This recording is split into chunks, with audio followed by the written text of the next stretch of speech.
हरियाणा के महेंद्रगढ़ में आज बहुत ही दर्दनाक हादसा हुआ है, जहां पर एक स्कूल बस है ओवरटेक होने के चक्कर में जो है वहां पर 6 बच्चों की जान चली गई है और बहुत सारे बच्चे जो हैं वो घायल बताए जा रहे हैं। हालांकि जब हम बात करते हैं स्कूल बसेस की तो कुछ परमिशंस होती हैं जो लेनी पड़ती हैं और समय समय पर इन्हें चेक भी किया जाता है।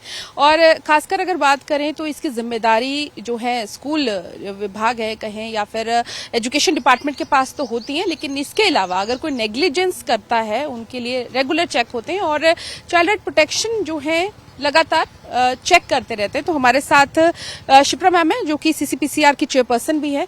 शिप्रा मैम, अगर हम देखें कि जिस तरह का ये हादसा हुआ है और चंडीगढ़ में भी हमने बहुत बार आपको इंस्पेक्शन करते देखा है, इन जनरल मैम सबसे पहले तो रूल्स किस तरह से चेक होते हैं, क्योंकि अब ये सामने आया कि उसका फिटनेस सर्टिफिकेट भी नहीं था उस बस का। अच्छा, एक्चुअली देखिए जी पूजा जी, जो ये हुआ है ये बहुत ही जैसे आपने की कहा कि एक बच्चों की लाइफ को रिस्क पे लेना और उसके बाद 6 मासूम बच्चों की डेथ हो जाना, ये अपने आप में बहुत दर्दनाक बात है। और रही बात ये हरियाणा की घटना है, दुखद है।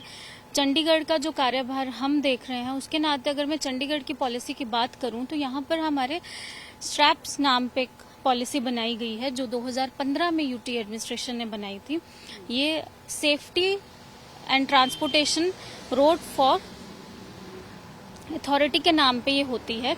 इसमें बेसिकली जो चीजें गाइडलाइंस आ जाती हैं कि स्कूल की जो बसेस हैं, चाहे वो स्कूल की खुद की ओन्ड हो, चाहे वो किसी वो कॉन्ट्रैक्टर की हो या वो इंडिविजुअल्स की हो, चाहे वो किसी की भी हो, उसकी सोल रिस्पॉन्सिबिलिटी स्कूल की बनती है।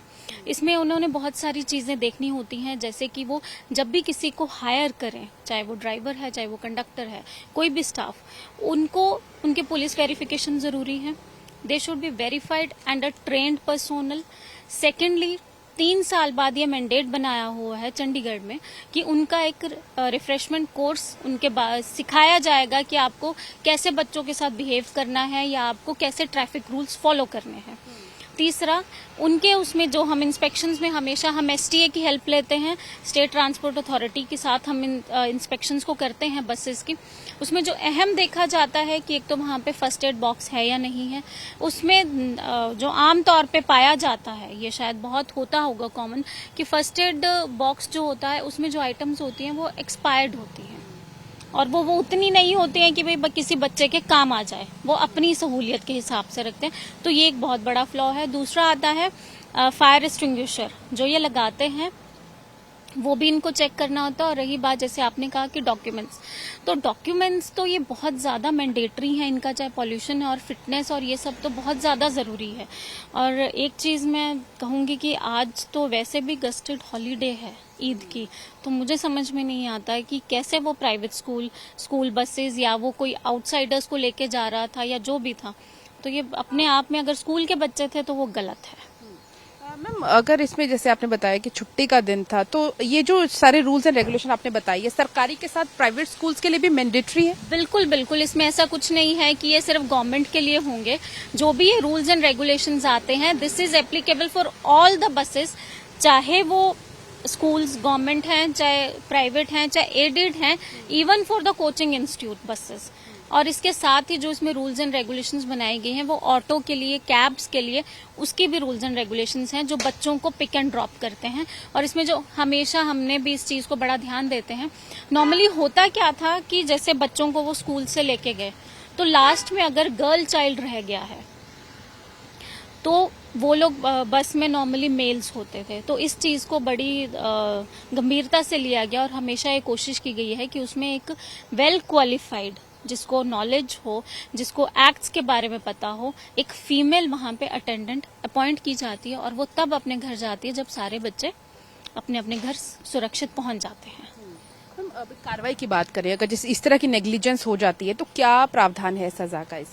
इसमें सजा तो देखिए जी वो डिपेंड करता है कि हर स्टेट टू स्टेट का वो पुलिस वाला उनकी क्या पॉलिसी गाइडलाइंस है, पर इसमें जो सबसे सीधा वो जाता है वो है जी स्कूल की। जैसे मैंने पहले भी कहा कि अगर वो स्कूल बस स्कूल ना होते हुए भी वो ड्राइवर अगर उन्हें बच्चों को लेके जा रहा है, अगर वो स्कूल के बच्चे हैं तो वो पूरी सोल रिस्पॉन्सिबिलिटी स्कूल की आती है, क्योंकि स्कूल को देखना है कि आपने किसको हायर किया है, वो कैसे चलाते हैं। और इनमें हमेशा हमने देखते हैं कि एक नंबर डिस्प्ले किया होता है, जो नॉर्मली रोडवेज की बसेस में भी होता है कि अगर आपको कोई कंप्लेंट है तो आप यहाँ पे दर्ज करवा सकते हैं। तो ये चीजें हैं कि इसमें इनको ध्यान देना चाहिए था। अब स्कूल पे तो कार्रवाई बनती है इसमें। स्कूल की मान्यता भी रद्द हो सकती है अगर एक्शन होता है तो। वो उसमें फाइन और कॉन्ट्रैक्टर को जो आगे इम्प्रिजनमेंट या कुछ भी उसको लगेगा वो तो डेफिनेटली है। अब मान्यता का इसमें वो देखना पड़ेगा, पर हाँ, बच्चों की अगर डेथ हुई है तो ये काफी गंभीर है, कोर्ट तक तो ये मसला जाएगा।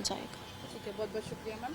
तो बिल्कुल जाना कि आखिर क्या कुछ रूल्स रहते हैं, क्योंकि स्कूल में जो माँ बाप हैं अपने बच्चों को भेज देते हैं स्कूल बसेस में कि वो सेफली स्कूल पहुंचेंगे, लेकिन स्कूल की रिस्पॉन्सिबिलिटी सिर्फ बसेस हायर करने तक नहीं रहती, बल्कि उन बसेस में कौन उसे चला रहा है, कौन कौन से डॉक्यूमेंट्स हैं और क्या जो चला रहा है वो सावधानी बरतता है ड्राइविंग करते हुए, ये जिम्मेदारी भी है। और खासकर सीसीटीवी कैमरों का भी प्रावधान जो है वो रखा गया था।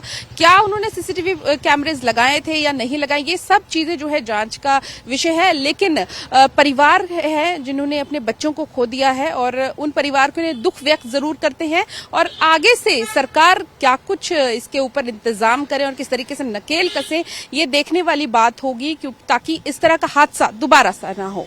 कैमरा पर्सन विशाल के साथ पूजा वर्मा, डेली पोस्ट पंजाब, हरियाणा, हिमाचल।